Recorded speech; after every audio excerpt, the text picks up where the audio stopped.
Bonsoir, bienvenue à vous en direct. Votre émission pour aller plus loin ce soir sur la phase de négociation qui va s'ouvrir suite au Brexit, réunis à Berlin avec Angela Merkel et le Premier ministre italien François Hollande souhaite engager rapidement les pourparlers pour la sortie effective de la Grande-Bretagne. L'heure est aux grandes manœuvres et aux premières dissensions derrière la photo d'unité. Le débat est à suivre. Après le oui au projet d'aéroport Notre-Dame-des-Landes, plusieurs difficultés restent à régler. Le résultat du référendum est net, mais ses opposants ne désarment pas. L'exécutif affiche sa fermeté, tout comme sur la loi travail à la veille d'une nouvelle manifestation. Analyse ce soir avec de nombreux invités de la méthode du gouvernement face à toutes ces oppositions. Enfin, l'entretien avec un chercheur, professeur d'immunologie, passionné de sciences. Jean-Claude Amezen est aussi un fin observateur de notre société et de ses travers, dont il nous parlera tout à l'heure. Voilà pour le programme, merci de votre fidélité, vos questions et réactions avec notre hashtag OVPL. Et tout de suite, les repères de l'actualité, c'est avec Sophie Normand-Couturier.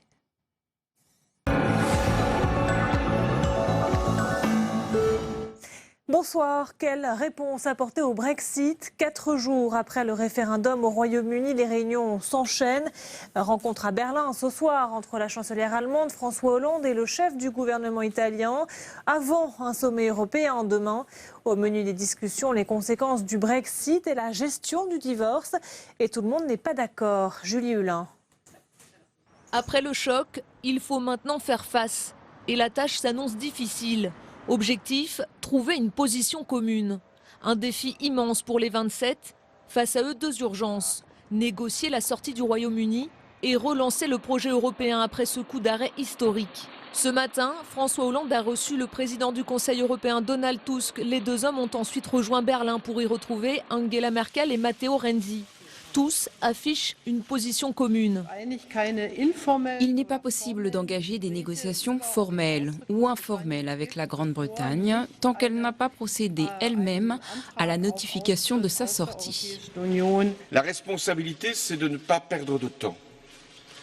De ne pas perdre de temps ni pour traiter convenablement la question du départ du Royaume-Uni, pas perdre de temps non plus pour traiter la question de la nouvelle impulsion que nous devons donner à l'Union européenne. Pourtant, ce soir, David Cameron l'a réaffirmé. Ce n'est pas lui qui activera la procédure de sortie. Une lourde responsabilité laissée à son successeur, qui sera nommé début septembre. Outre-Manche, le Royaume est désuni. L'Écosse, qui voulait rester dans l'UE, réclame aujourd'hui un second référendum sur son indépendance. Une pétition dans ce sens dépasse les 3 millions de signataires. Des unions au sein du Parti travailliste également, où les démissions se multiplient pour protester contre le leader Jeremy Corbyn. Il est accusé de ne pas avoir assez mouillé la chemise pendant la campagne, quand Boris Johnson, lui, adoucit étrangement son discours anti-européen. De son côté, David Cameron, démissionnaire, a annoncé la création d'un département spécial au sein du gouvernement britannique pour s'occuper du Brexit. Le Premier ministre qu'on écoute tout de suite. Le Royaume-Uni quitte l'Union européenne mais ne doit pas tourner le dos à l'Europe et au reste du monde. Le genre de relation que nous allons assurer avec l'UE sera déterminé par le prochain gouvernement, mais je crois que tout le monde est d'accord sur le fait que nous souhaitons tous des liens économiques aussi forts que possible avec nos voisins européens et nos amis proches en Amérique du Nord, dans le Commonwealth et avec nos partenaires importants comme l'Inde et la Chine. Nombreuses conséquences après le Brexit économique notamment. L'agence Standard & Poor's dégrade ce soir la note du Royaume-Uni. Le Royaume-Uni qui perd son triple A. En France, 2500 policiers mobilisés. À Paris, des contrôles systématiques des manifestants. La sécurité renforcée demain pour la 11e journée de mobilisation contre la loi travail. Manifestation qui coïncide avec le vote du texte au Sénat. Un texte profondément modifié et durci par la droite sénatoriale. Elle fait notamment sauter le verrou des 35 heures et rétablit le plafonnement des indemnités de licenciement au prud'homme. Les discussions ont commencé en vue d'une évacuation du futur site. Le oui à l'aéroport Notre-Dame-des-Landes l'a emporté hier, mais tout reste à faire sur place. Entre le délogement des occupants illégaux et le lancement des travaux contre lesquels les opposants restent mobilisés. Flora Sauvage et Sandra Cerquera ont suivi le scrutin ce dimanche. Reportage. C'est le soulagement à Saint-Aignan-de-Grandlieu, une commune située à côté de Nantes et survolée continuellement par les avions. Il n'y a pas que Notre-Dame-des-Landes a été fait de manière à n'impacter aucun bourg, donc aucune école directe. En Loire-Atlantique, le oui l'a emporté avec 55% des voix. Une victoire pour Joël Guerriot, fervent partisan du projet. Il attend maintenant que le gouvernement prenne ses responsabilités, rapidement. Manuel Valls nous a dit dans l'hémicycle très clairement que si le oui l'emportait, eh bien dès le mois d'octobre, il ferait le nécessaire, en particulier pour que les travaux puissent se réaliser en évacuant la zone d'aménagement différé qui est actuellement occupée, comme vous le savez, de manière totalement illégale. Ronan Dantec, sénateur écologiste, fervent opposant au projet, lui assure que cette consultation ne règle rien. Avec le Brexit, avec la loi El Khomri, on ne peut pas ouvrir un nouveau front. Donc moi je suis prêt, encore une fois, à m'asseoir autour d'une table avec des partisans du projet pour trouver des solutions. Sur la ZAD de Notre-Dame-des-Landes, pas question d'évacuer les lieux. Les occupants l'ont promis hier soir. Il n'y aura pas d'aéroport à Notre-Dame-des-Landes. Rendez-vous a été donné les 9 et 10 juillet prochains à tout leur soutien. Et tout de suite, le premier débat consacré aux conséquences du Brexit.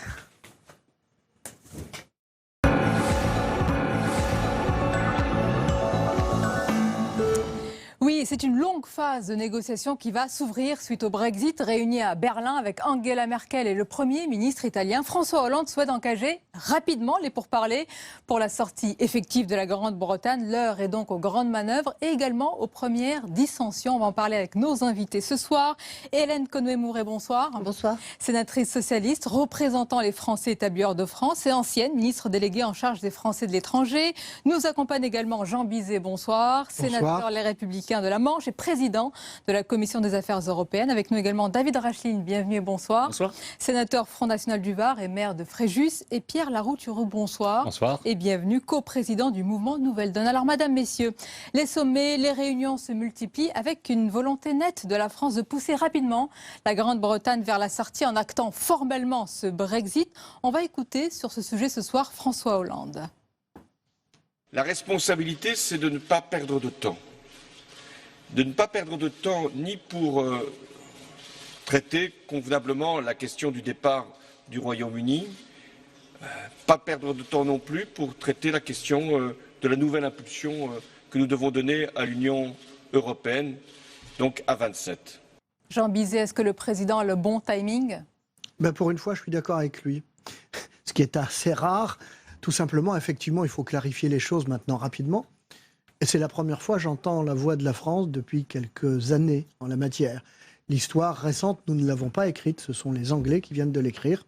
C'est peut-être une nouvelle chance pour l'Union européenne, dire réincarner une Europe, je dirais, centrée sur l'essentiel, à valeur ajoutée, et qui a pu écouter, si vous voulez, un certain nombre de messages. Il faut se recentrer sur la sécurité des frontières extérieures. C'est essentiel pour nos concitoyens.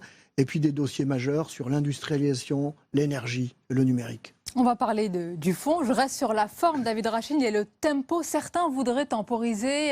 C'est le cas notamment du Premier ministre, en fait, démissionnaire, David Cameron. Est-ce que vous êtes d'accord plutôt avec la volonté de la France d'aller plus vite, d'accélérer ce divorce ? Qu'il faille que les choses soient claires, je crois que c'est une évidence. Il faut d'abord de toute façon prendre pas de la acte. Part de tous, hein.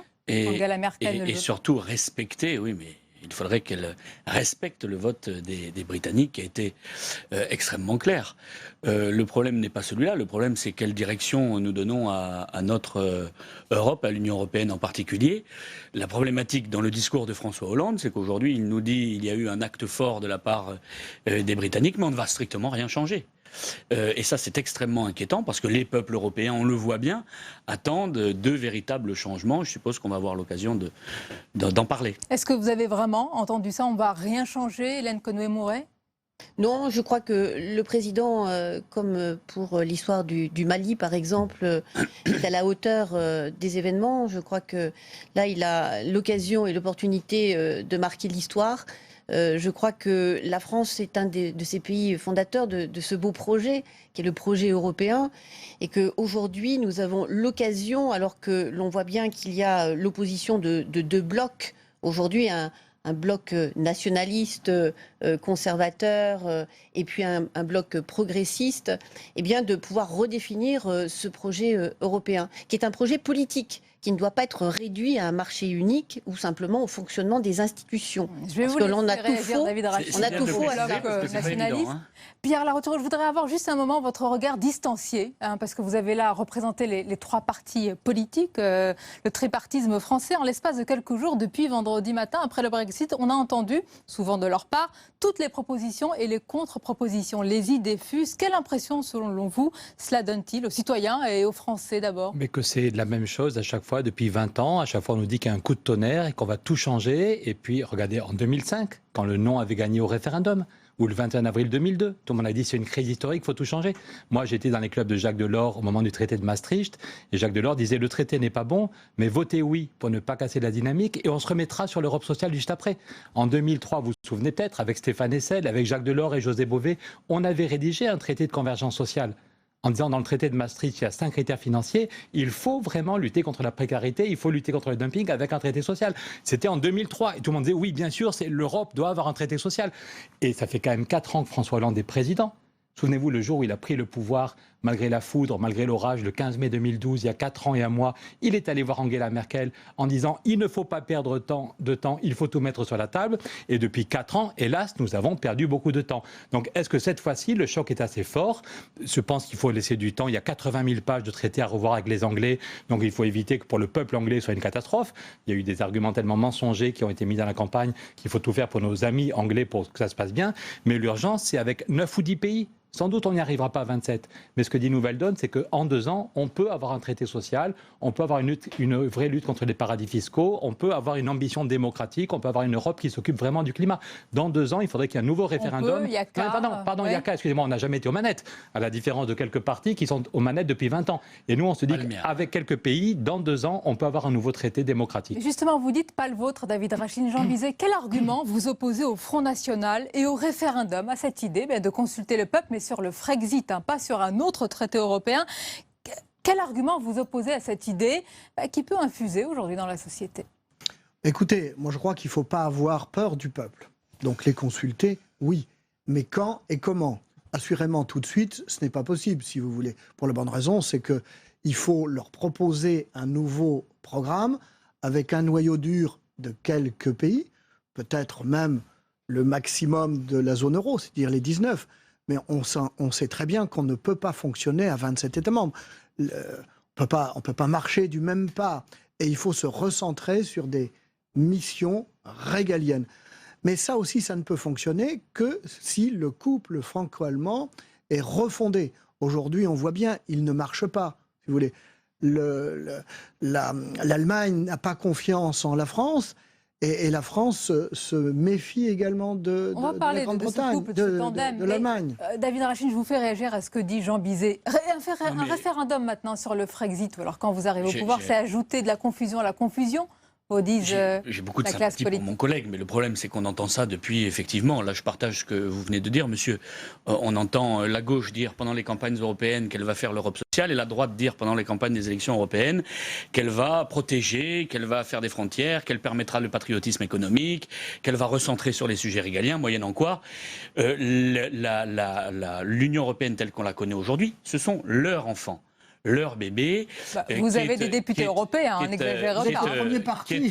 Vous y êtes aussi. Vous avez 24 députés européens.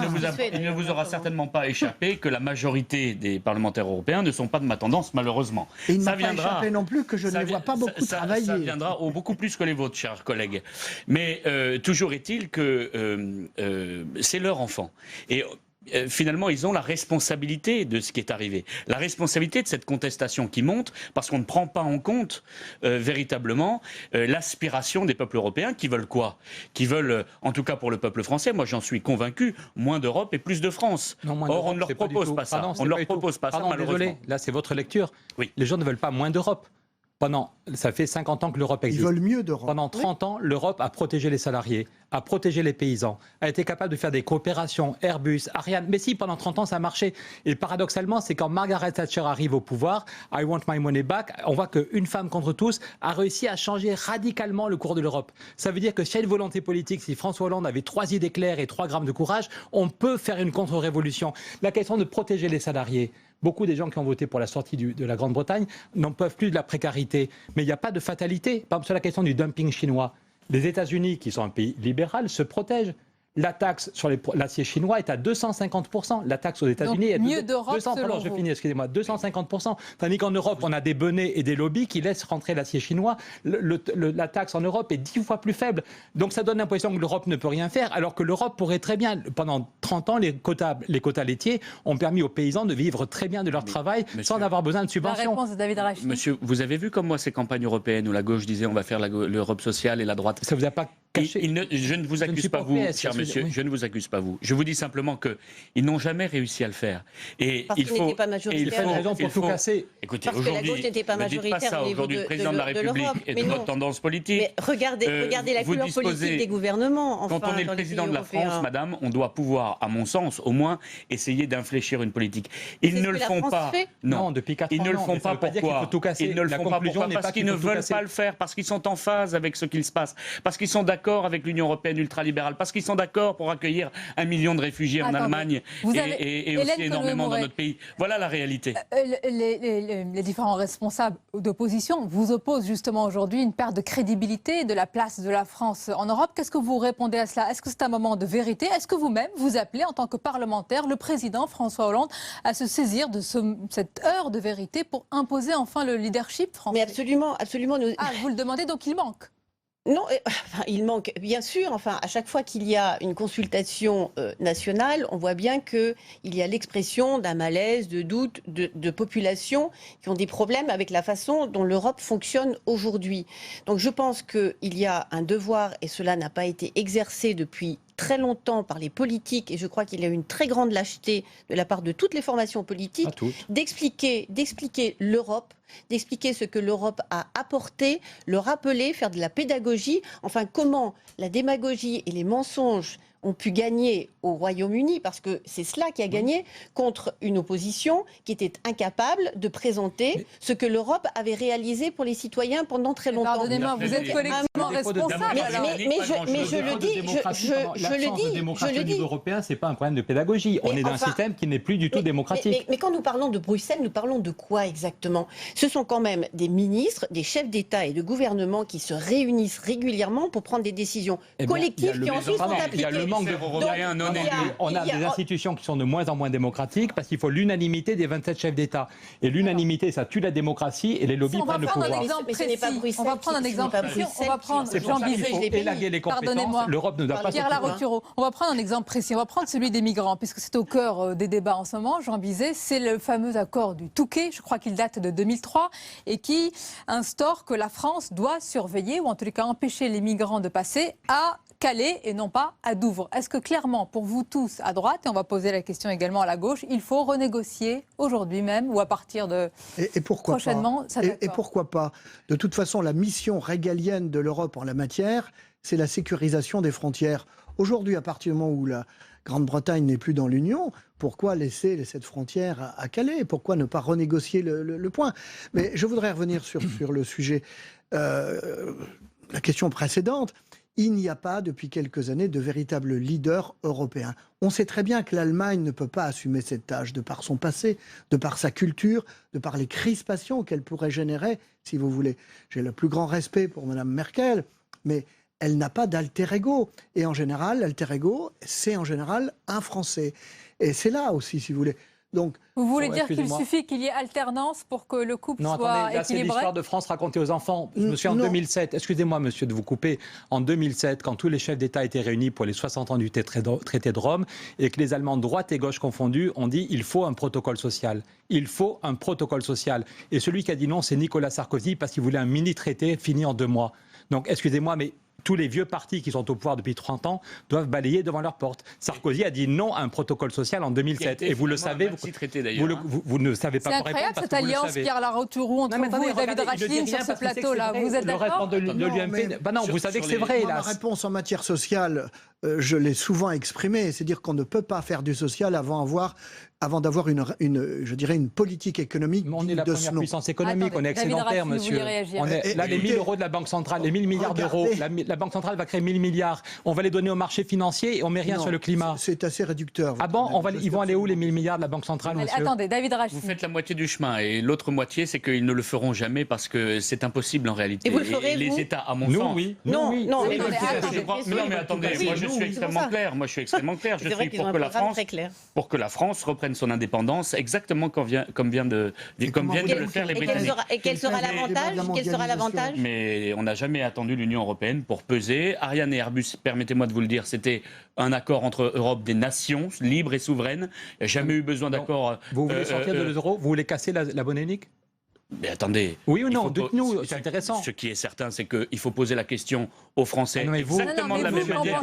Vous êtes élu. Il faut poser. Si le FN arrive un jour par malheur. Madame Le Pen était en dehors de la zone euro.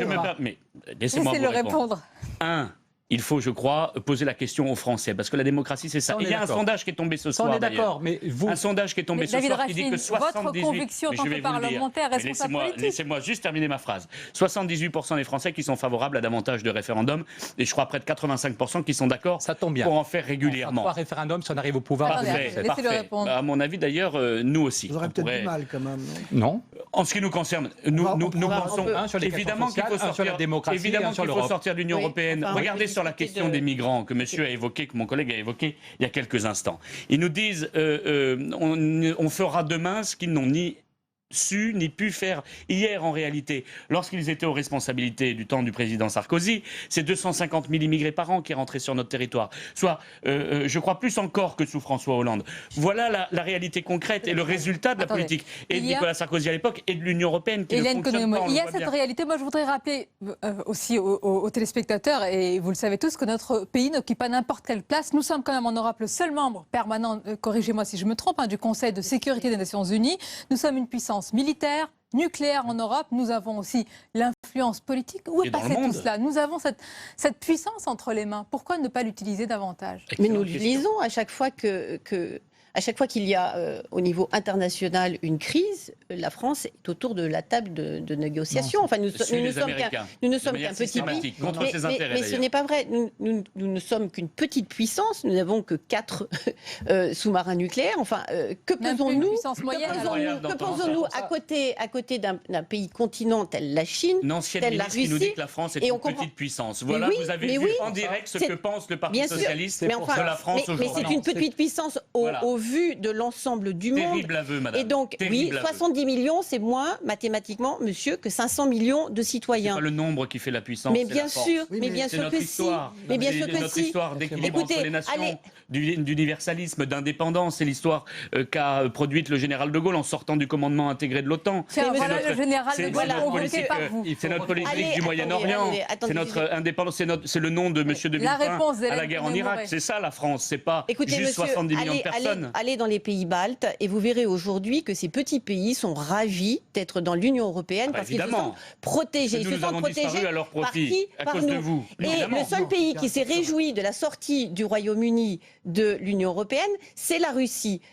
Un pays, je crois, qui est le seul avec vous-même, d'ailleurs, et votre Pierre parti, que vous avez une initiative. Et je crois que vous êtes d'accord que le moteur, pour pas dire le couple, c'est la France et l'Allemagne. Sur quoi devrait-elle se baser, cette initiative? Un traité de convergence sociale. J'aurais dit, en 2007, quasiment tous les chefs d'État, à part Sarkozy, disaient il faut un protocole social pour lutter contre le dumping, pour lutter contre les salariés détachés, pour lutter contre le moins-disant. Premièrement. Deuxièmement, concrètement, c'est colossal. La Banque centrale va mettre 1000 milliards. Et Mario Draghi a obtenu le feu vert la semaine dernière de la Cour de Karlsruhe pour créer 1000 milliards. C'est quand même énorme. Arrêtez de faire croire que ces 1000 milliards vont aller dans notre poche. Mais pardon, non, vous nous dites 1000 milliards, on a les yeux qui grandissent. Pour le moment, Mario Draghi met tous les mois, gratuitement pour les banques, 80 milliards. Ça n'a aucun effet sur l'activité réelle. Ce que dit Nouvelle Donne, c'est qu'on devrait mettre les 1000 milliards pour un plan Marshall pour sauver le climat pendant 20 ans. Ça crée 6 millions d'emplois. Excusez-moi, mais si on veut montrer que l'Europe est utile... C'est un discours un petit peu usé, si vous voulez. Moi, je préfère commencer parce que le climat, c'est un vieux problème. Ça ne concerne, ça vous intéresse ça ne pas, marche, ça ne marche 6 millions d'emplois, monsieur. Ça ne marchera 6 millions d'emplois en Europe. Où on affirme à nouveau la puissance de l'Europe au travers d'une dimension économique. Au-delà des beaux discours, ça veut dire quoi? Au-delà des beaux discours, c'est l'économie. C'est les travailleurs détachés, l'économie européenne. C'est l'économie, l'énergie, le numérique Et avec ça, si vous voulez, on affirme la puissance de l'Europe. Après, on fait du social. Je suis tout à fait d'accord avec vous. Non, mais avec, après, Jean faire Bizet, du social, il faut avoir il y a 40 millions de chômeurs et 40 millions de pauvres, l'économie ne peut pas redémarrer. Il y a la rupture. Jean Bizet, et qui, au sein de votre parti, les Républicains, porte cette vision, une alternative, une alternance? Moi, je considère, et d'ailleurs c'est ma sensibilité, que le président Sarkozy est aujourd'hui celui qui peut le mieux incarner cela. Voilà. David Racheni, une question aussi un peu plus sur la société en ce moment anglaise où on voit des dissensions, des crispations. Évidemment, il y a ce référendum et la pétition en ligne vient un petit peu brouiller ce message de démocratie. Il faut d'abord respecter le référendum. Il y a également des actes xénophobes. Il y a beaucoup de tensions. Comment est-ce que vous regardez tout ça? Est-ce qu'il y a un risque également, si vous mettez cela sur la table en France, qu'il y ait ce genre de réaction ici même? Mais sur la pétition, permettez-moi de rigoler, j'ai un certain nombre d'amis qui ont mis des noms complètement qui sortaient de leur imagination et qui ont pu voter 2 fois, 3 fois, 4 fois. Ce qui est sûr, c'est qu'il y a plus de 10 millions de Britanniques qui ont voté pour la sortie et je crois qu'il faut leur laisser leur responsabilité et leur volonté d'indépendance. Quant au reste, si vous voulez me parler des actes divers et variés qui ont pu avoir lieu, tout acte, y compris les actes xénophobes et autres, doivent être condamnés et combattus de la manière la plus ferme qui soit. Il y a aujourd'hui, à l'évidence, une volonté, en tout cas, de la part de ce peuple, de retrouver son indépendance, de retrouver sa liberté, de pouvoir procéder à des réformes très simples que sont, par exemple, le patriotisme économique, de pouvoir retrouver des frontières pour se prémunir de l'immigration massive, des choses qu'on n'a plus le droit de faire dans le cadre de l'Union européenne. Et ils y sont soumis, c'est pour ça qu'ils n'arriveront pas à faire les vraies réformes qui sont pourtant nécessaires à notre pays. Ça, c'est votre avis. Je vais vous laisser conclure. Oui, c'est mon avis. En un mot, si vous deviez retenir maintenant pour demain, après-demain, est-ce qu'il va venir le mot le plus important pour une initiative aujourd'hui en Europe? Hélène Conway-Mouret. Initiative, Une urgence, eh bien, c'est la protection. Alors, protection sociale, sécurité, redéfinir Schengen pour une protection et un contrôle des frontières extérieures. Je crois que c'est ce que les Français attendent. En un mot aussi. Un traité social avec des vrais critères de convergence et des sanctions, et puis une Europe vraiment démocratique avec 10 pays, 11 pays, et c'est le vote des citoyens tous les 5 ans qui dit quel est le pouvoir. Même conclusion, Jean Bizet. Refonder le couple franco-allemand, qui à partir d'un noyau dur puisse redonner la confiance à l'ensemble des Européens. Eh ben, tout est à réécrire peut-être. En tous les cas, on aura l'occasion d'en reparler. Merci beaucoup pour ce débat. Restez avec nous parce que l'autre actualité, c'est évidemment la loi travail. Nouvelle manifestation demain et vote au Sénat d'un texte complètement chamboulé. On en parle, c'est l'édito Écho ce soir.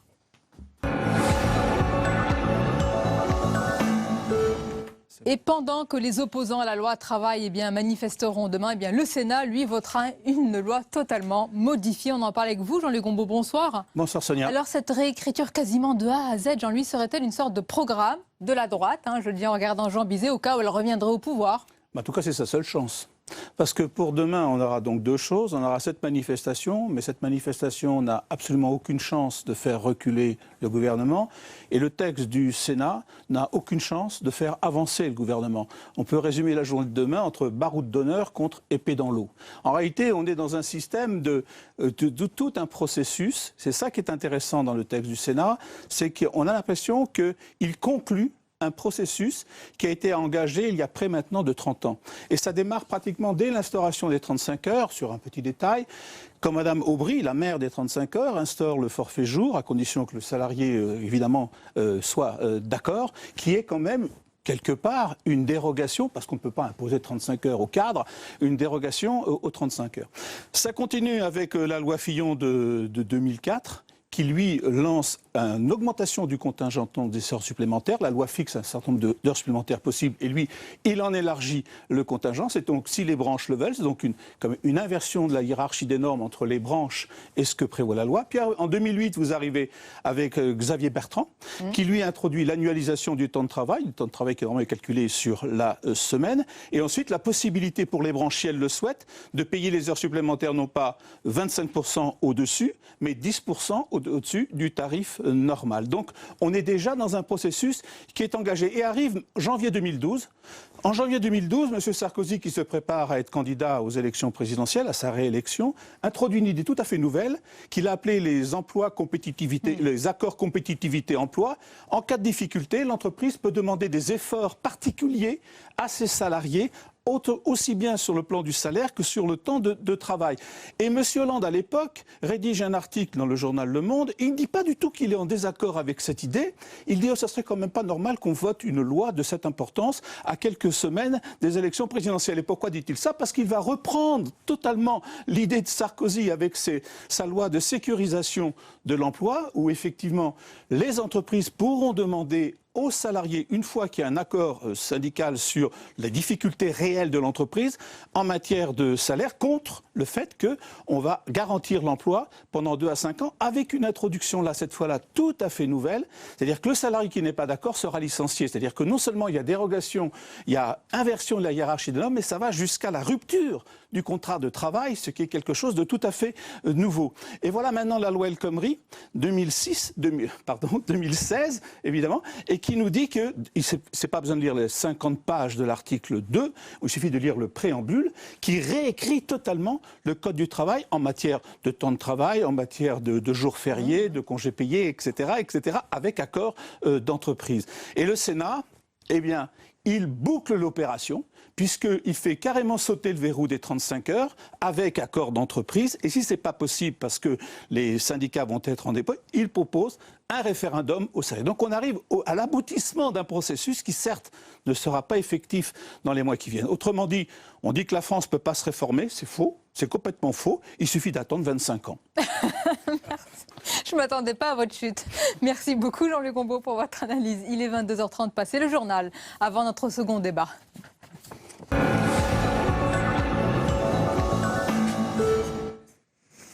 Et on vient tout juste d'en parler avec Jean-Louis. Ce sont 2500 policiers qui seront mobilisés à Paris. Des contrôles systématiques des manifestants, sécurité renforcée donc demain pour la 11e journée de mobilisation contre la loi travail.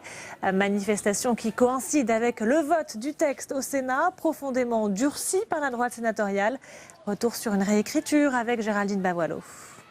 15 jours de débat, dans l'ensemble courtois, mais cela n'a pas empêché le Sénat, majoritairement à droite, de modifier le texte. Le fameux article 2 d'abord, celui qui fait prévaloir les accords d'entreprise sur les accords de branche. Une philosophie défendue par la majorité de droite qui fait sauter le verrou des 35 heures.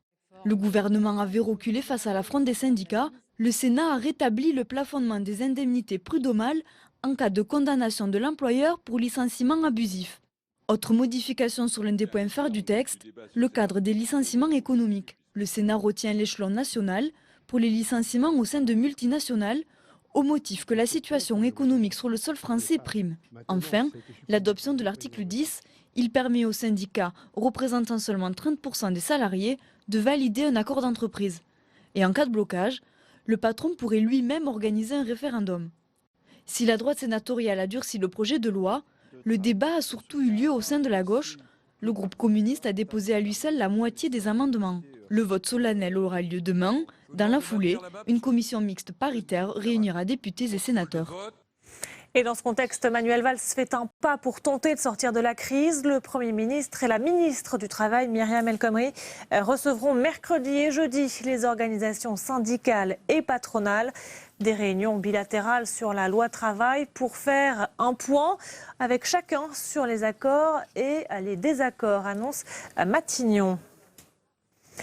4 jours après le Brexit, l'Europe s'impose comme un des futurs enjeux de la primaire de la droite.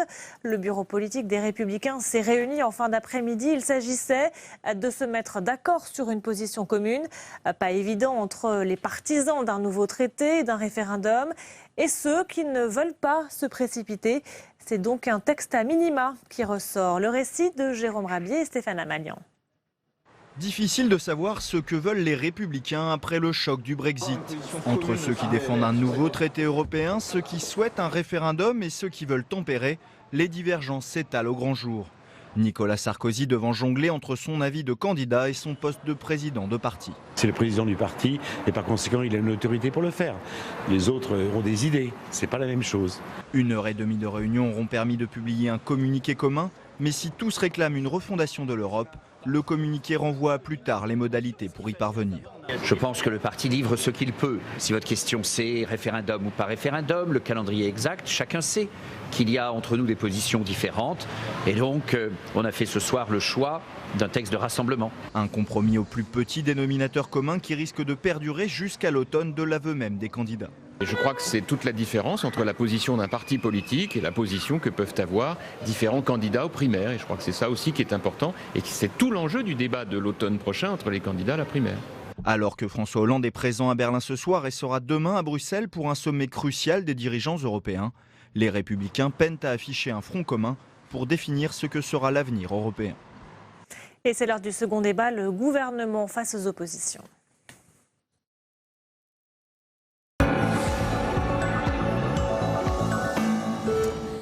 Après le oui au projet d'aéroport Notre-Dame-des-Landes, eh bien, plusieurs difficultés restent à régler. Bien sûr, le résultat du référendum est net, mais les opposants ne désarment pas. L'exécutif, de son côté, affiche sa fermeté. Et en premier, Manuel Valls, tout comme d'ailleurs sur la loi travail à la veille d'une nouvelle manifestation, la 11e.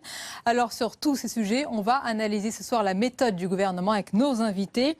Karine Bécard, bonsoir. Bonsoir. Et bienvenue, journaliste au service politique de France Inter. Nous accompagne Jean Garrigue. Bonsoir. Bonsoir. Historien, professeur à l'université, président du comité d'histoire parlementaire et politique. François Dorcival, bonsoir. Bonsoir Sonia. Journaliste et éditorialiste à Valeurs Actuelles. Et Emmanuel Rivière, bonsoir. Bonsoir. Directeur de l'unité Opinion de TNS Sofres. Alors, madame, messieurs, il fallait décider, trancher, François Dorcival. Les électeurs l'ont fait sur l'aéroport Notre-Dame-des-Landes, mais les résistances persistent. N'est donc pas le dernier chapitre de ce long feuilleton? Ah non, c'est un chapitre qui a été ouvert il y a 40 ans, vous le savez, donc il n'est pas prêt d'être fermé. Et la question est de savoir si le piège ouvert au mois de mars, vous le rappelez, c'était à la sortie de l'Élysée de Mme Emmanuelle Cos, lorsqu'elle entrait au gouvernement et qu'elle provoquait une fracture à l'intérieur même du Parti écologiste, qu'elle annonce que pour pouvoir entrer au gouvernement, elle a obtenu de François Hollande que celui-ci organise une consultation sur Notre-Dame-des-Landes.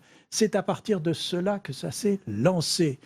Et depuis, eh bien, les choses se sont poursuivies et maintenant nous avons le résultat. Le résultat, c'est 55-45, 55 pour le oui, 45 pour le non. Donc le piège, c'est d'une certaine façon refermé sur les écologistes, une partie d'entre eux qui voulaient mettre cette consultation en jeu pour pouvoir avoir enfin une issue de sortie. Au contraire, le piège est en train de se refermer sur ses auteurs. D'une part, les écologistes qui ont perdu, mais qui veulent estimer que tout ça est une mascarade. Et d'autre part, le gouvernement, comment va-t-il s'en sortir? Parce que Karine Bécard, il y a sur place, je crois, 200 à 300 zadistes, capables en plus de se multiplier, de se démultiplier très vite. Le risque d'une, je ne sais pas si c'est le mot qui est approprié, d'une guérilla, en tous les cas, avec un risque d'un dérapage. Oui, bien sûr. Le gouvernement est extrêmement inquiet de ça. On entend dire aujourd'hui que simplement Manuel Valls, le Premier ministre, et Bernard Cazeneuve, le ministre de l'Intérieur, ont commencé à évoquer le dossier pour essayer de trouver une solution. Dès le départ, on le savait que ça allait poser un problème. On connaissait le périmètre qui posait un problème parce qu'il était plutôt favorable au gouvernement. Le fait de convoquer effectivement une consultation sur le département, c'était un petit peu plus favorable effectivement à ce que souhaitaient Manuel Valls et François Hollande. Le problème, c'est qu'en gagnant, il faut effectivement réussir à évacuer cette ZAD.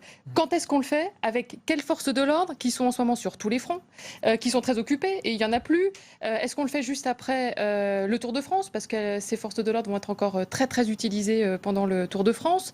Donc c'est extrêmement compliqué et effectivement le moindre dérapage risque d'être sérieusement condamné par en tout cas une partie des Français. Donc là encore, c'est un front très compliqué que doivent affronter à la fois le président et le Premier ministre. Et pourtant, Jean Garrigue, le Premier ministre ne cesse d'afficher sa fermeté. Certains disent une forme même d'intransigeance. Lui, la fermeté, il y est prêt. Mais le président... Ça, c'est un gros problème du couple exécutif. On sent qu'il y a des sensibilités manifestement différentes. C'est plus que des sensibilités, c'est-à-dire que c'est une manière de faire de la politique. Je pense que Manuel Valls a choisi, dans l'héritage de son mentor Georges Clemenceau, la fermeté. Alors certains disent que c'est une posture. En même temps, il faut quand même se demander si un certain nombre de Français ne sont pas aussi en demande de cette autorité. En tout cas, c'est ce déficit d'autorité qui a quand même été beaucoup reproché à François Hollande de son côté. Et évidemment, ça provoque des perturbations à l'intérieur du couple exécutif, parce que quand vous avez d'un côté une attitude dont vous dites qu'elle est intransigeante, en tout cas qu'elle se veut ferme, et que de l'autre côté, il y a une sorte de tropisme de la synthèse et de la négociation à tout prix, évidemment, ça provoque, me semble-t-il, des turbulences et des contradictions, et donc un problème de légitimité du pouvoir exécutif. Alors certains disent qu'elle est intransigeante, pas moi. Mais Emmanuel Rivière, sur ce totem de l'autorité, ce besoin, cette appétence pour l'autorité, elle est réelle au sein de l'opinion aujourd'hui ?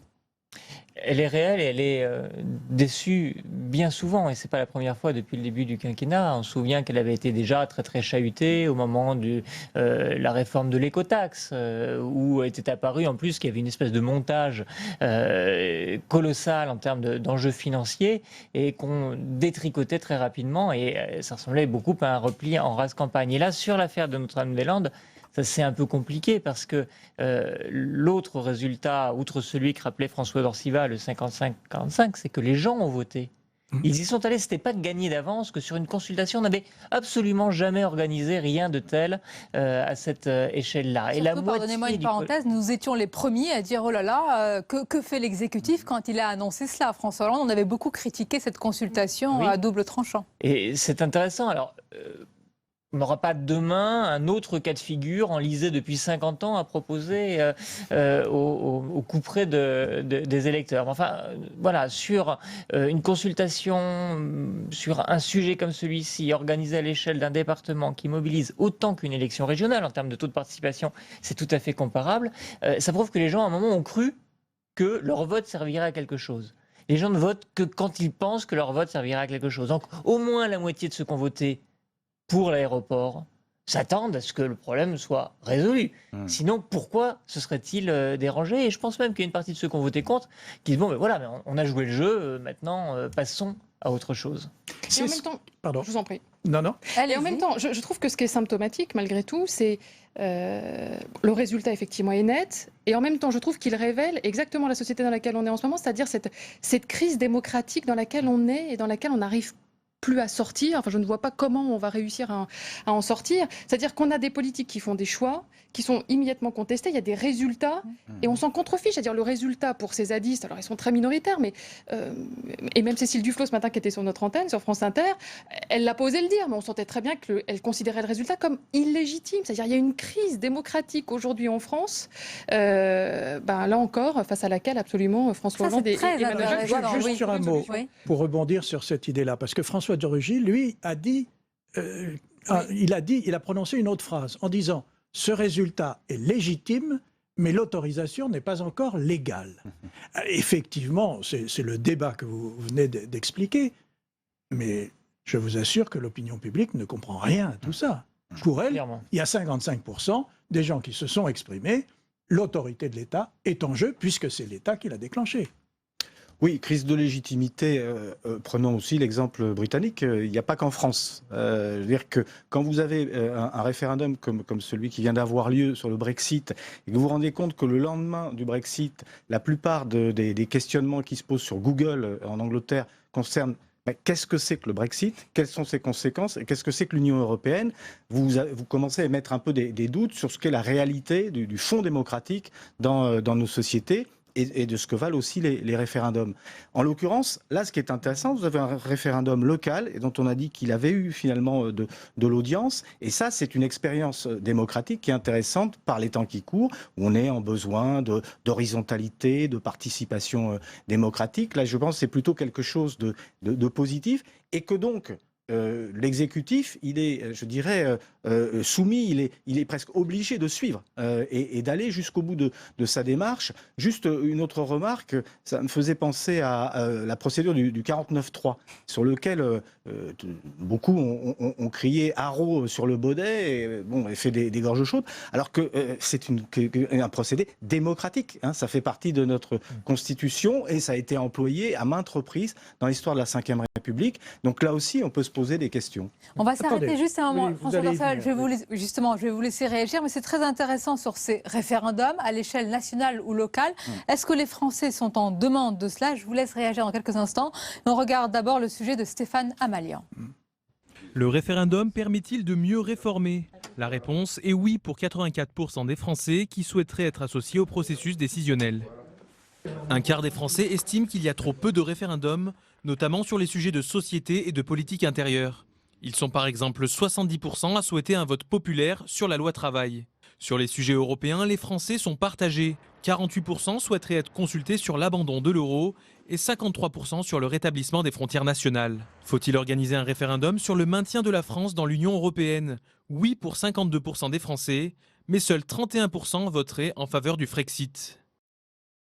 Sans surprise, les sympathisants FN sont ceux qui réclament le plus de référendums sur les questions européennes. Les sympathisants de Jean-Luc Mélenchon militent, eux, pour plus de consultations sur les questions de politique interne. François Dorcival, cette référendum mania, si on peut l'appeler ainsi, qu'est-ce que vous en pensez de cette vague aujourd'hui?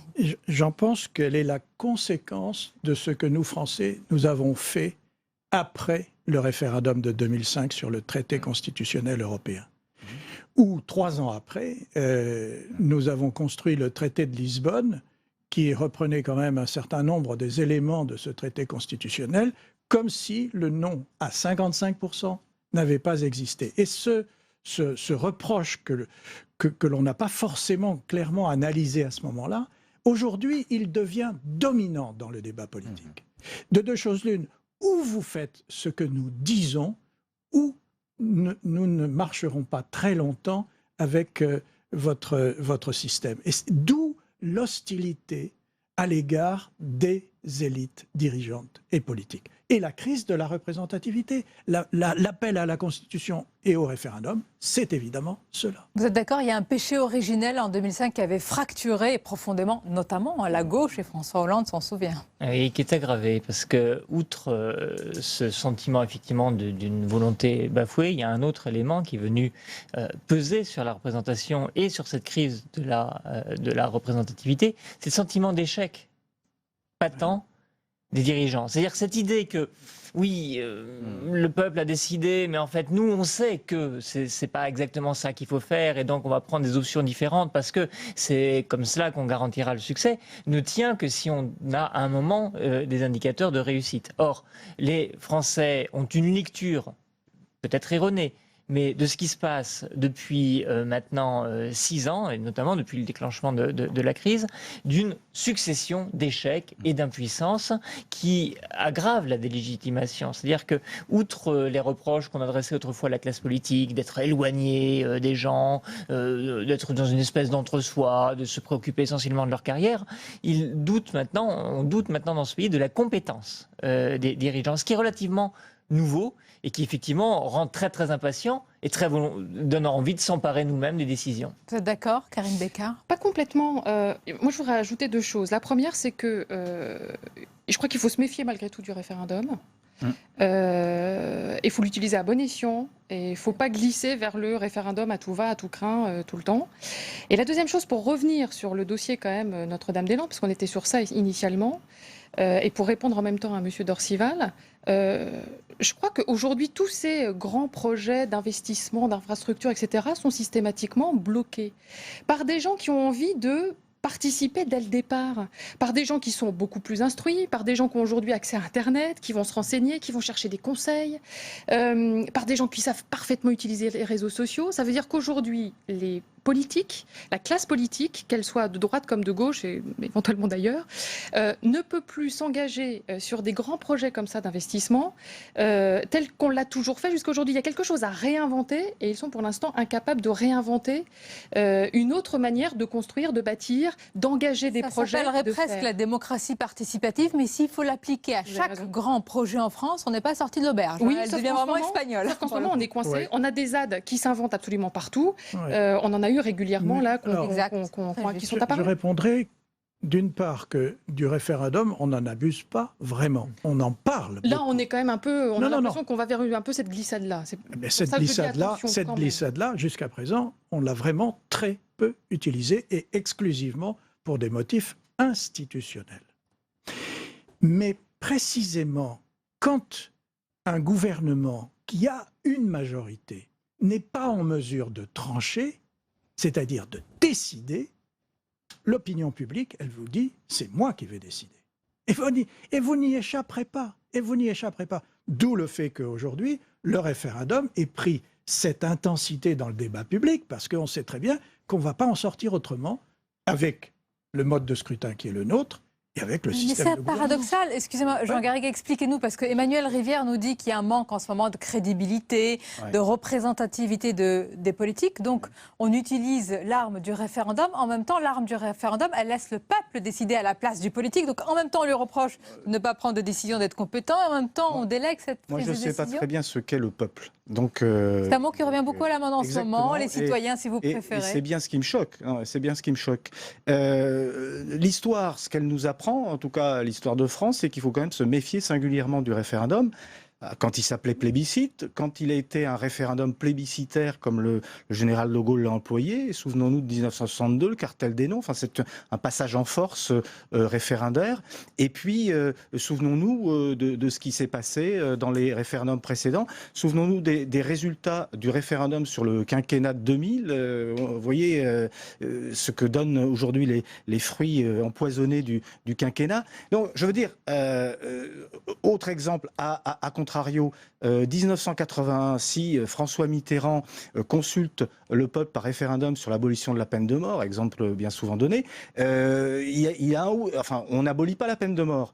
Est-ce qu'aujourd'hui, la majorité des Français me semble plutôt satisfaits qu'on ait aboli la peine de mort? Donc je veux dire, voilà, attention, un référendum, donner la parole au peuple avec tous les filtres qu'on connaît de la démagogie, de la publicité des débats, de ce que peut être de la pollution des débats par le rejet ou non des élites au pouvoir. Ça pose des questions. Et la question, elle est politique. Donc du coup, c'est vicié malgré tout comme procédure. C'est pour ça que je dis attention. Je voudrais faire une parenthèse. Attendez, dans ce sujet sérieux, on utilise François Dorcival. Vous êtes en train de remettre en cause mais la représentativité du régime démocratique en disant c'est brouillé par toutes sortes de choses. Je me sens grande démocrate. Bon, d'accord.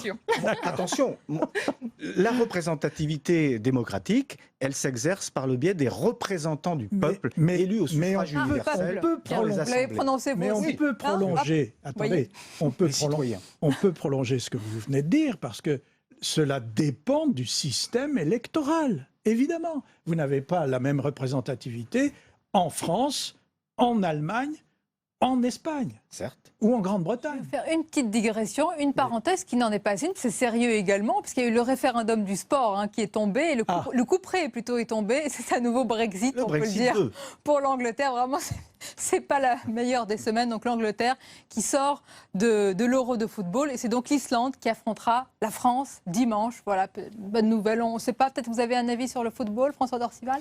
Non, je me suis réjoui de ce qui s'était passé dimanche, mais c'est tout ce que je peux dire. Karine Bécard, pour revenir justement, vous inquiétez pas, je ne vous fais pas réagir. Non, mais sur le Brexit, le vrai, l'autre, la grande histoire, même si celle-ci fait partie de la petite histoire, est-ce qu'on peut dire que c'est un rendez-vous incertain pour la France? Parce qu'on parle là des différentes oppositions sur le projet Notre-Dame-des-Landes. Demain, il y a la manifestation contre la loi travail.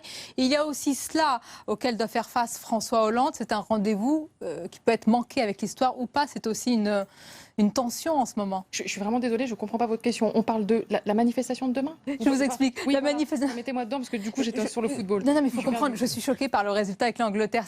Il y a les oppositions contre la loi travail, il y a les résistances avec le projet Notre-Dame-des-Landes, et puis il y a ce à quoi doit faire face François Hollande, c'est ce Brexit. Il doit également se montrer à la hauteur. C'est un quinquennat, une fin de mandat sous tension.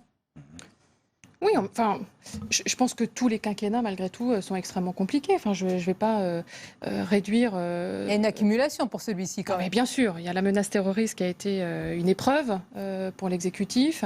Et en même temps, je n'ai pas envie non plus de rendre moindre le quinquennat, par exemple, de Nicolas Sarkozy. Je pense qu'il a dû faire face à une crise qui était extrêmement compliquée également en 2008. Il y a fait face. Enfin, je pense que quand on s'engage dans ce genre d'aventure qu'est la présidentielle. Et d'ailleurs, j'ai envie de le dire à tous ceux qui sont candidats en ce moment, alors pour l'instant simplement à la candidature à la primaire de la droite, mais voilà, quand on se destine à devenir président de la République, oui, on imagine bien que ce ne sera pas un long fleuve tranquille. Alors maintenant, sur le Brexit, en tout cas, ce à quoi va devoir faire face François Hollande, sa volonté d'accélérer le calendrier, on le comprend parfaitement dans la volonté d'éviter la contagion avec le Front National. Mais effectivement, crée vraiment une dissonance très forte avec le couple allemand qu'il doit composer. Moi, je suis très gênée ce soir de voir que Matteo Renzi est là également. Ça amoindrit ce couple. Ce couple n'existe plus. C'est aujourd'hui un couple à 3. Il y a quelque chose que je ne comprends plus. Et la volonté de François Hollande de vouloir jouer finalement la volonté de redorer son blason sur la scène européenne, alors que vraiment le moment est très grave, me pose un vrai problème.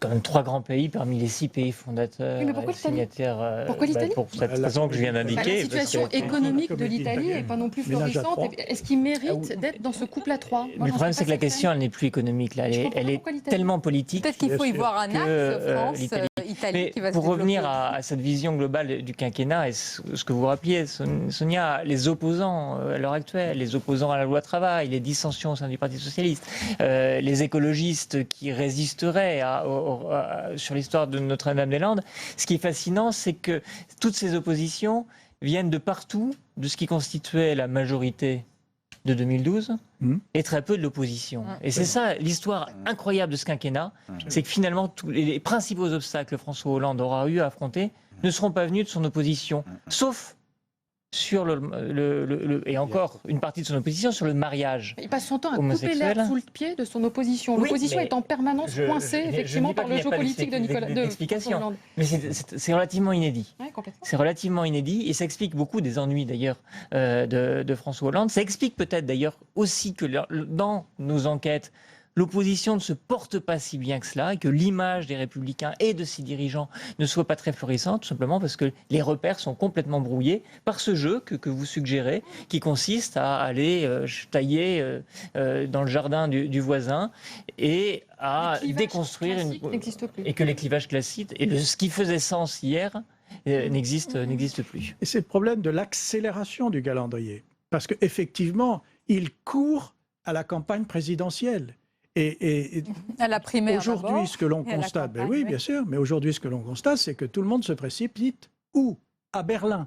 À Berlin, chez Madame Merkel, qui elle-même va être soumise aussi à des élections et qui, pour elle, seront sans doute la dernière.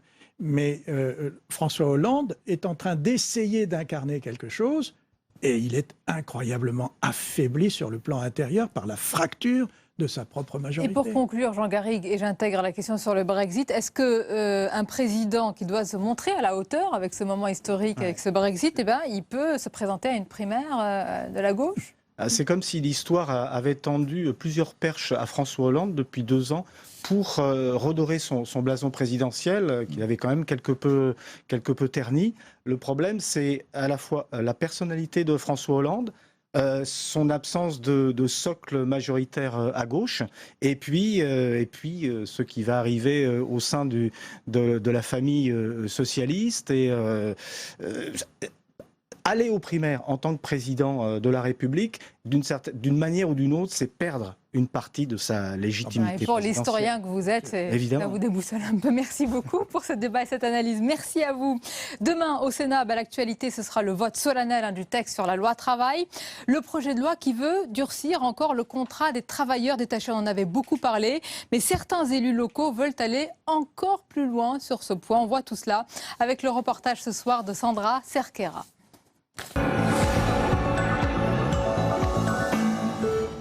Dans sa ville à Angers, cet élu local a fait voter une mesure qui se veut simple et efficace. Tout ouvrier travaillant sur un chantier devra maîtriser le français. Le but affiché est clair, limiter le recours aux travailleurs détachés. Ça devrait limiter l'intérêt de recourir aux travailleurs détachés et favoriser un peu plus que ça ne l'est aujourd'hui la main-d'œuvre locale, la main-d'œuvre qui maîtrise le français. C'est la raison pour laquelle, en tant que maître d'ouvrage, notre office HLM a décidé d'introduire cette clause dans ses cahiers des charges. C'est le principe de la clause Molière, inventée en mars dernier par l'adjoint au maire d'Angoulême. Rapidement reprise par de nombreux élus locaux, dans les Pays de la Loire et le centre notamment, La mesure a fait l'objet d'un amendement de la droite au Sénat qui n'a pas été adopté. Pour les centristes, c'est une mesure d'affichage inefficace. Si des pays européens nous demandaient la réciprocité, ça voudrait dire que nous avons beaucoup de travailleurs détachés français à l'étranger, puisqu'on est le 4e pays exportateur de travailleurs détachés. Donc ça voudrait dire que nos techniciens en Hongrie, en Bulgarie, en Roumanie, on les obligerait à parler la langue du pays. Donc je dirais que ça se retournerait aussi contre nous. En France, le nombre de travailleurs détachés ne cesse d'augmenter. Ils étaient 286 000 travailleurs en 2015. Un chiffre en hausse de 25%. Une main-d'œuvre étrangère légale, mais certaines entreprises contournent la loi. Non-déclaration des ouvriers, non-respect du temps de travail ou encore du salaire minimum. Conséquence, il y aurait aussi 220 000 travailleurs illégaux en France. Et depuis quelques mois, le gouvernement a intensifié les contrôles. Si vous vous renseignez auprès du ministère du Travail ou de la Direction générale du travail, vous avez entre 800 et 1000 contrôles par mois. Vous avez des inspecteurs et des inspectrices du travail dédiés à cette activité. Et pour mieux lutter contre le détachement illégal, le Sénat propose aussi d'alourdir les sanctions en étendant à 2 ans la peine d'interdiction au marché public pour toute entreprise condamnée. Voilà pour ce reportage. Tout de suite, les principales informations de la soirée avec Sophie Normand-Couturier.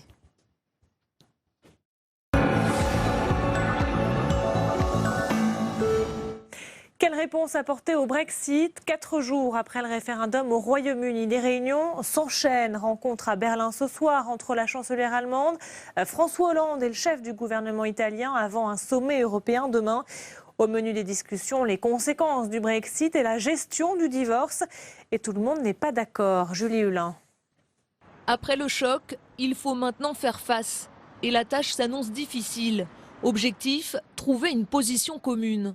Un défi immense pour les 27. Face à eux, 2 urgences. Négocier la sortie du Royaume-Uni et relancer le projet européen après ce coup d'arrêt historique. Ce matin, François Hollande a reçu le président du Conseil européen Donald Tusk. Les 2 hommes ont ensuite rejoint Berlin pour y retrouver Angela Merkel et Matteo Renzi. Tous affichent une position commune. Il n'est pas possible d'engager des négociations formelles ou informelles avec la Grande-Bretagne tant qu'elle n'a pas procédé elle-même à la notification de sa sortie. La responsabilité, c'est de ne pas perdre de temps. De ne pas perdre de temps ni pour traiter convenablement la question du départ du Royaume-Uni, pas perdre de temps non plus pour traiter la question de la nouvelle impulsion que nous devons donner à l'Union européenne. Pourtant, ce soir, David Cameron l'a réaffirmé. Ce n'est pas lui qui activera la procédure de sortie. Une lourde responsabilité laissée à son successeur, qui sera nommé début septembre. Journée de négociation outre-Manche, un département spécial va être créé au sein du gouvernement britannique pour s'occuper du Brexit.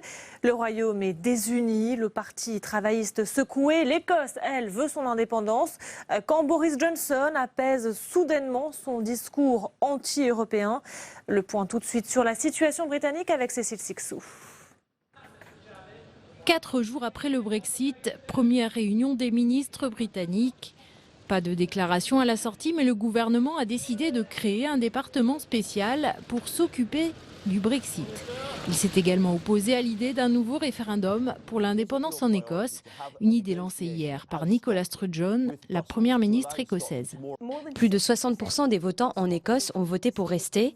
Chaque municipalité a voté pour rester en Écosse. C'est significatif.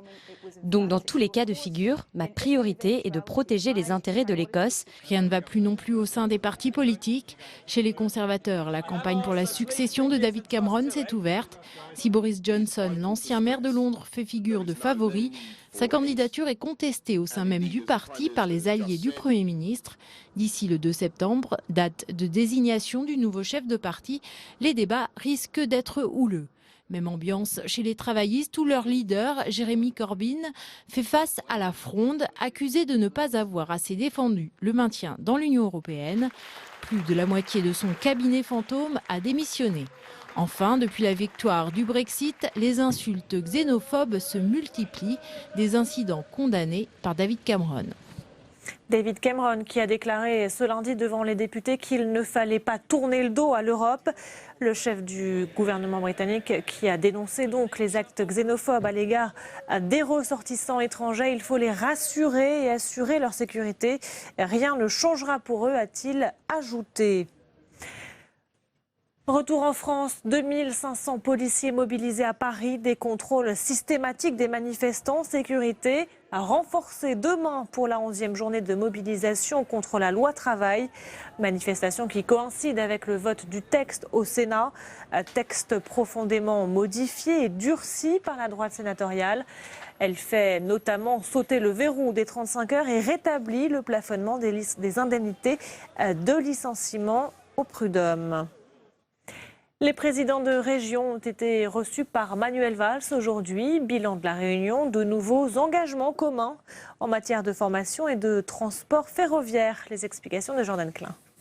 C'était un rendez-vous important pour les futures prérogatives des régions qui obtiennent de l'État une enveloppe de 600 millions d'euros. Au menu des discussions, les transports. Les lignes desservant les territoires reculés diminuent. Pour le président des régions de France, il est temps de réagir. Les trains d'équilibre du territoire, c'est les intercités, avec une situation qui est assez délicate puisque en l'espace de quelques années, on est passé d'un déficit de 200 millions à 400 millions d'euros. L'État a décidé de garder 4 de ces lignes. Aujourd'hui, la question se pose du transfert vers les régions de l'essentiel de ces lignes. Pas d'accord ce matin sur les transports, mais les attentes des présidents de région sur ce point restent fortes. Autre point sensible en discussion, la santé. Travailler sur la démographie médicale, en fait la diffusion de tous les territoires ruraux pour pouvoir bénéficier de professionnels de santé formés. Cet après-midi, les présidents de région rencontraient Myriam El Khomri. Objectif, faire le point sur le plan 500 000 formations voulu par François Hollande, 4 mois après son coup d'envoi. Et sachez que l'Aquitaine, Limousin, Poitou-Charentes répondra désormais au doux nom de Nouvelle-Aquitaine. Les conseillers régionaux l'ont majoritairement voté ce matin. Les nouvelles grandes régions françaises ont désormais toutes un nouveau nom. Il doit maintenant être validé par un décret du Conseil d'État. Direction l'Espagne où l'horizon est plus dégagé pour un nouveau gouvernement après 6 mois de paralysie politique. Hier aux législatives, le Parti populaire l'a emporté face à la gauche. Podemos n'arrive finalement qu'en 3e position. Renforcé cette fois-ci par la victoire de son parti, le chef du gouvernement sortant, le conservateur Mariano Rajoy, a annoncé des négociations avec les autres partis. Et puis en Irak, les forces irakiennes ont affirmé hier avoir totalement libéré Falloujah après une opération de plus d'1 mois. La ville était aux mains du groupe État islamique depuis janvier 2014. Le Premier ministre fixe désormais le cap sur Mossoul, dernière place forte des djihadistes dans le pays. Et tout de suite, on passe à la revue de presse.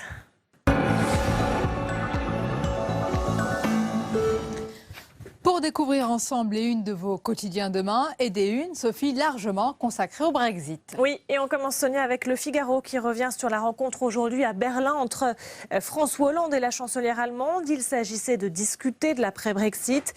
Paris et Berlin pressent le Royaume-Uni d'entériner sa sortie de l'UE, mais ils ne proposent aucune idée nouvelle pour répondre aux défis politiques, selon le quotidien, qui consacre une dizaine de pages au dossier du Brexit.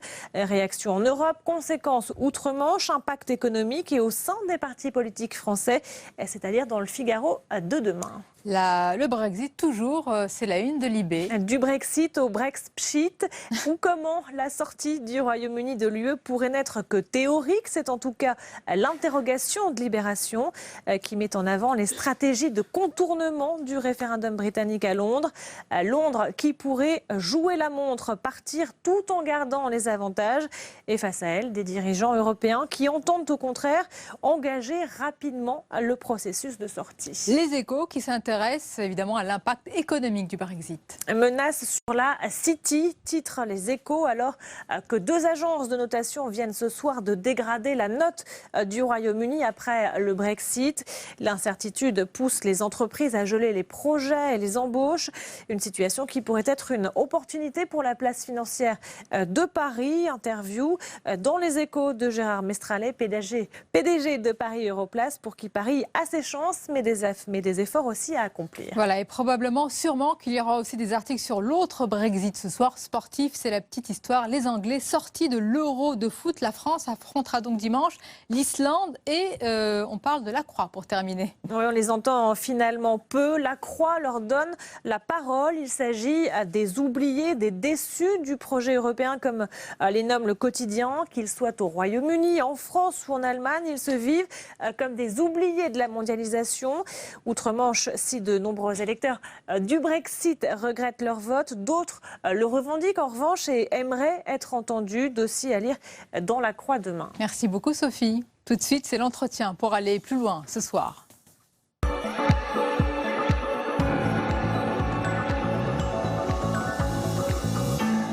Mon invité est le président du Comité consultatif national d'éthique. Il est médecin, immunologiste, directeur du Centre d'études vivantes de l'Institut des humanités de l'Université Paris-Diderot. Il présente l'émission Sur les épaules de Darwin sur France Inter. Il est l'auteur de nombreux ouvrages, dont Les champs mêlés de la Terre et de l'humanité, aux éditions de l'Aube. Jean-Claude Amezen, bonsoir. Bonsoir. Et bienvenue. C'est une période d'incertitude que nous traversons et dont nous parlons beaucoup au cours de nos débats. Beaucoup de questions se posent sur la suite, l'avenir, la construction européenne.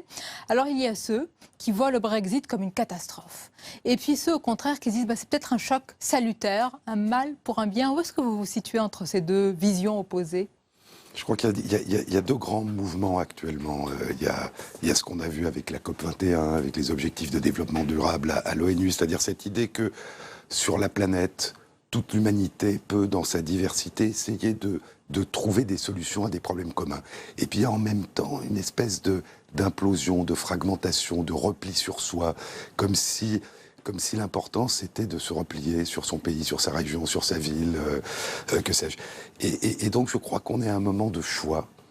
Et que le meilleur peut surgir à condition vraiment comment est-ce que je peux dire, de ne pas simplement répondre à des émotions, répondre à des slogans, répondre à des convictions préétablies, mais d'en profiter pour réfléchir. Moi, ce qui me frappe beaucoup dans tous ces débats, c'est que, contrairement à ce qui s'est passé au niveau international, qui était extrêmement nouveau en ce qui concerne le climat ou d'autres objectifs écologiques de ce type, c'est que il n'y a pas une culture de délibération en ce moment.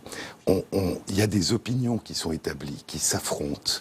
Et je crois que la démocratie, une démocratie vivante, ça n'est pas simplement de choisir entre des opinions différentes.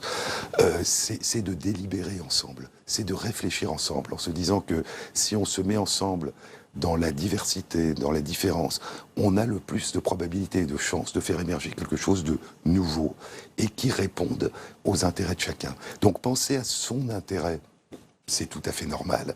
Essayer de le dépasser pour l'intégrer dans ce qui est un bien commun, l'intérêt et le respect de chacun, c'est une chance. Si l'Europe prend ce chemin, que paradoxalement, encore une fois, il a pris au niveau international sur des questions écologiques, mais qu'il ne semble pas pour l'instant prendre sur des questions politiques ou économiques. Sur l'Europe, justement, vous parlez d'économie, on entend beaucoup parler de chiffres, de conséquences sur le commerce avec le Brexit, sur l'économie. On parle peu de paix. Est-ce qu'on s'est habitué à ce que l'Europe soit un continent de paix ? Ça paraît presque pour les plus jeunes d'entre nous assez naturel de le dire, mais on oublie que cela a été construit aussi pour cela. Tout à fait. Alors c'est intéressant ce que vous dites avec les jeunes, parce que si ma mémoire est bonne, 75% des jeunes aux États-Unis, au Royaume-Uni, ont voté pour le maintien en Europe. Donc je crois pour ceux qui sont allés voter. Voilà, pour ceux qui sont allés voter. Oui. Donc je crois qu'il y a à la fois le fait de penser que c'est tellement évident que ça va de soi, mais il y a aussi, je crois, un sentiment en particulier chez les jeunes qui circulent, qui traversent l'Europe, que c'est quelque chose d'important. Mais c'est vrai qu'il y a quelques années, l'Europe a reçu le prix Nobel de la paix, parce qu'il y a pour la première fois une période de plus de 70 ans sans guerre, qui ont déchiré l'Europe pendant le XXe siècle. Il y a une époque encore plus ancienne où l'Europe, c'était des provinces, et des provinces qui se déchiraient. Donc, je veux dire, la fragmentation, c'est quelque chose qui a existé dans l'histoire.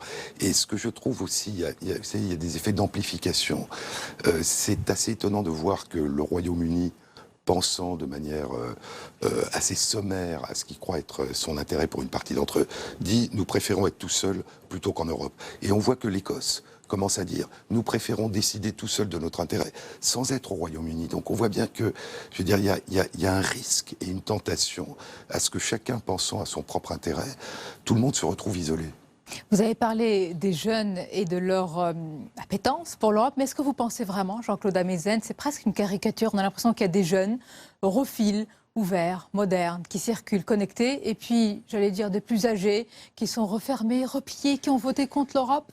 Est-ce que c'est pas ce que l'on veut nous faire croire? Alors, encore une fois, c'est statistique. Hein, ce sont des pourcentages, mais je crois que les clivages, hein, puisqu'il s'agit de fragmentation, sont aussi d'une autre nature, hein, que là joue un rôle. Ce sont les régions les plus pauvres, je crois, d'Angleterre qui ont voté pour la sortie de l'Europe. Et donc, il y a cette fragmentation dans nos pays, et qui, je crois, si vous voulez, la fragmentation appelle la fragmentation. Et donc, le manque de justice, les inégalités, le fait que chez les jeunes, il y a beaucoup de chômeurs, il y a beaucoup de pauvres, fait que quand on parle de la jeunesse, c'est pas une jeunesse. Quand on parle d'un pays, c'est pas un pays.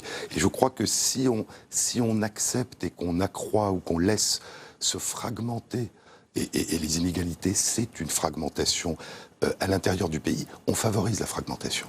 Si je vous ramène plus spécifiquement à la France, et si vous deviez en dresser un diagnostic, vous réfléchissez au sein évidemment du comité consultatif national d'éthique aux grands sujets scientifiques, sociaux, sociétaux. Est-ce que ces débats sont aujourd'hui menés, quel que soit le sujet, avec plus de sérénité, ou alors est-ce qu'ils provoquent toujours autant de crispation et de tension? Alors je crois, ils mettent en jeu évidemment des convictions, des opinions, des émotions, ce qui est sain et naturel.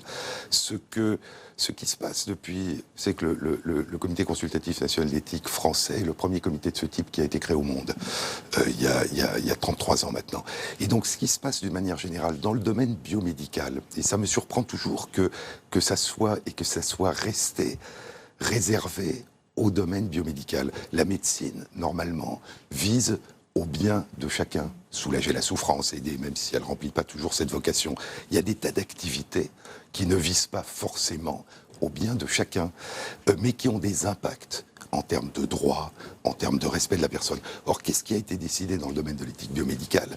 C'est que si on se met à plusieurs, si on croise les regards, si on dépasse l'expertise est essentielle, mais qu'on la dépasse, on peut au mieux essayer de veiller au respect de chacun. Et donc, dans des comités comme le nôtre, il y a évidemment des experts, c'est-à-dire des biologistes et des médecins, mais il y a des philosophes, des sociologues, des anthropologues, des juristes. Et donc, l'idée, c'est que si on dépasse encore une fois... Vous avez décloisonné tout cela. Voilà, si on dépasse... On peut peut-être arriver à quelque chose qui prend en compte non pas les aspects purement techniques, mais le respect. Et je pense que dans des questions importantes qui touchent à l'économie, qui touchent à d'autres domaines, l'idée qu'il faut s'en tenir uniquement à des experts et qu'il ne faut pas ouvrir le cercle de réflexion fait qu'on cristallise un peu et qu'on ne prend pas forcément en compte les intérêts et le respect de chacun. Donc je crois que cette culture de délibération qui a commencé à s'instaurer dans le domaine de l'éthique biomédicale, la culture des conférences de citoyens, se mettre ensemble pour essayer de contribuer chacun, ce qui demande de l'humilité, parce qu'il faut écouter les autres, il faut accepter d'éventuellement changer d'avis. Ça demande de la fierté, parce que si on contribue, c'est qu'on pense qu'on apporte quelque chose.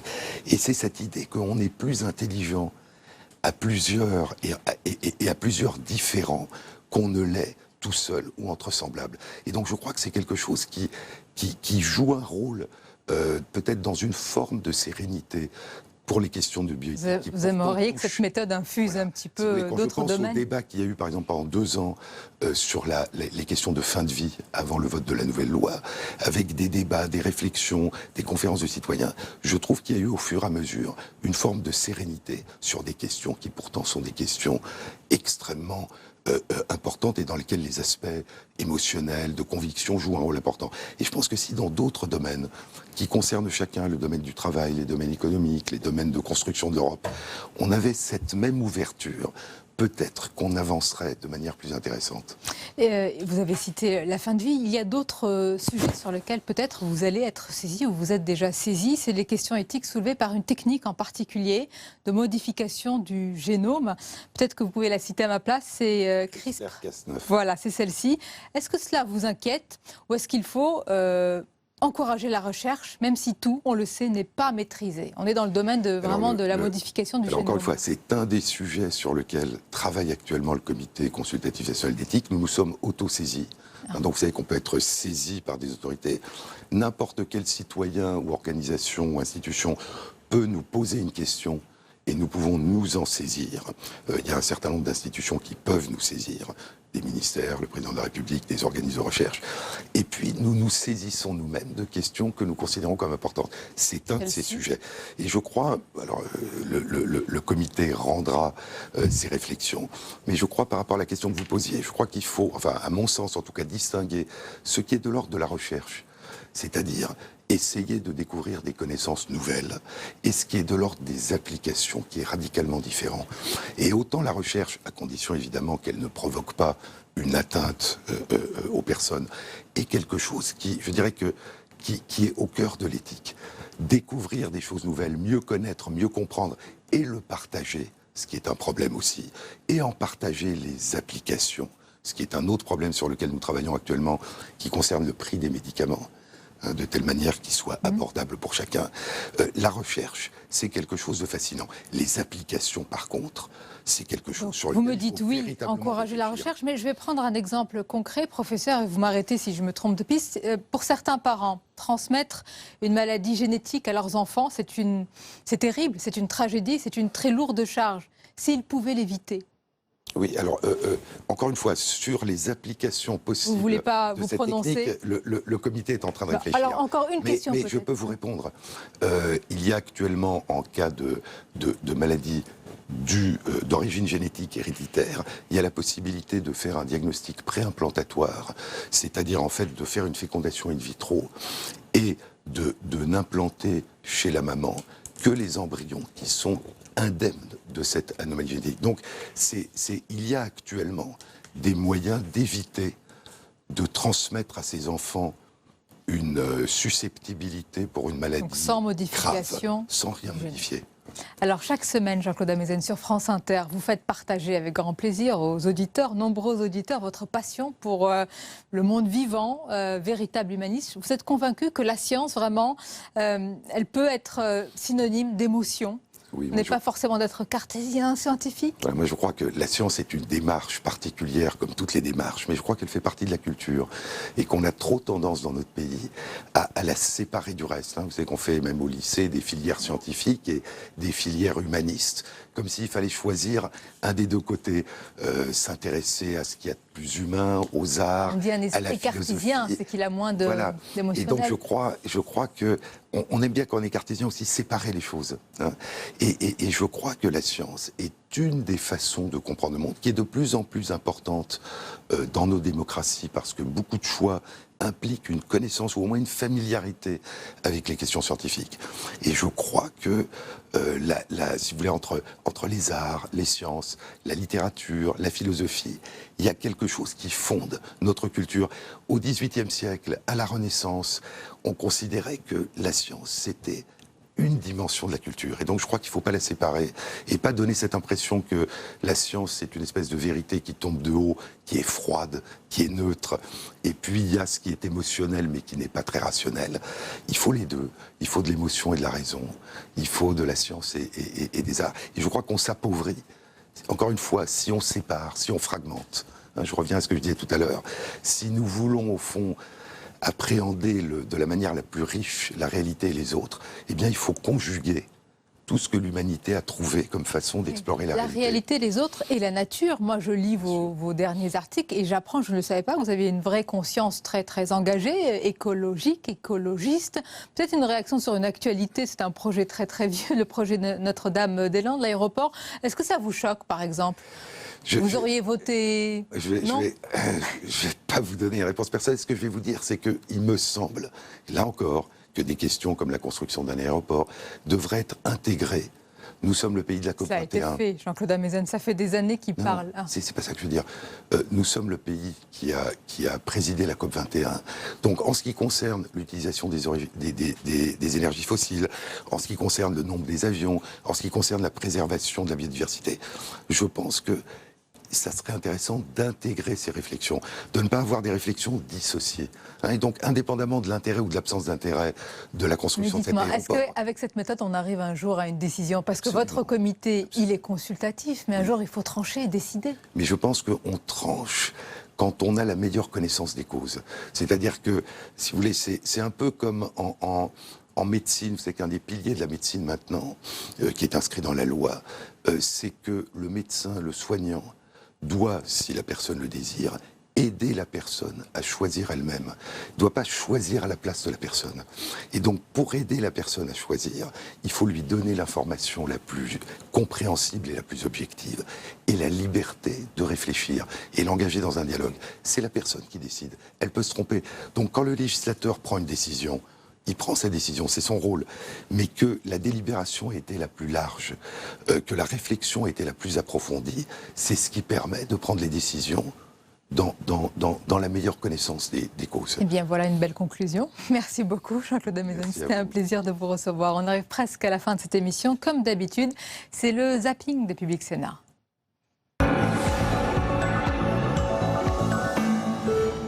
Il est absolument nécessaire de sortir de cette ornière technocratique dans laquelle l'Europe est enferrée depuis des années. Moi, je vous le dis très directement, Gilles Leclerc, je partage l'exaspération populaire face à une Europe technocratique incapable de traiter les grandes questions alors qu'elle s'occupe de petites questions qui empoisonnent la vie quotidienne des gens. C'est ça le problème. Incapable de traiter le chaos migratoire, incapable d'éradiquer Daesh, incapable d'avoir une politique d'innovation, de recherche technologique et dans le même temps des directives, des règlements qui s'empilent. Et donc moi je plaide, y compris au sein de ma famille politique où je ne pense pas être majoritaire sur ce point particulier, je plaide pour la suppression de la Commission européenne telle qu'elle est aujourd'hui, à remplacer par un simple secrétariat du Conseil des gouvernements, du Conseil des États. Globalement, 80% des personnes interrogées ont le sentiment que c'est bien de faire un référendum. Et pourtant, quand on leur demande « souhaitez-vous un référendum sur l'Union européenne ?», seuls 52% des personnes pensent que c'est une bonne solution. En règle générale, on est pour un référendum quand on veut changer la donne, modifier, et qu'on n'y arrive pas par de la représentation institutionnelle. Donc là, il y a une forte demande, en effet, d'un référendum sur la loi travail, parce que c'est un sujet en débat, parce qu'il y a des vrais clivages, et qu'a priori, on avance sur le fait que la loi va passer, et que, en effet, il y a un certain nombre de citoyens qui souhaitent, donner la parole au peuple.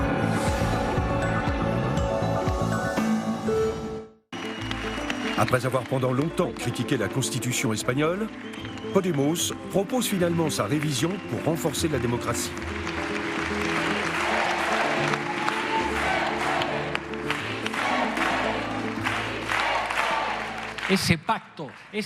La Constitution, ce grand pacte sur lequel s'est construit le pays depuis les années 80, a été réduit à néant par les élites politiques et économiques, par la corruption, par les coupes budgétaires, par une gestion de la crise qui a mis à genoux notre souveraineté.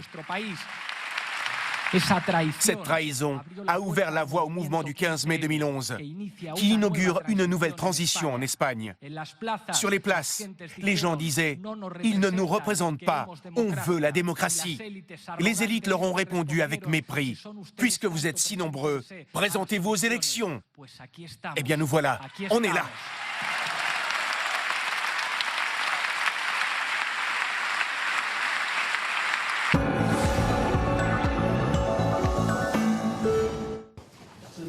Vous devez faire des efforts pour respecter ce cadre qui est d'inspiration militaire. Au-delà de l'inspiration militaire, c'est aussi le cadre de l'entreprise, il ne faut pas se tromper. On vous demande de la ponctualité le matin. Les cours, ils commencent à 8h, ils ne commencent pas à 8h05.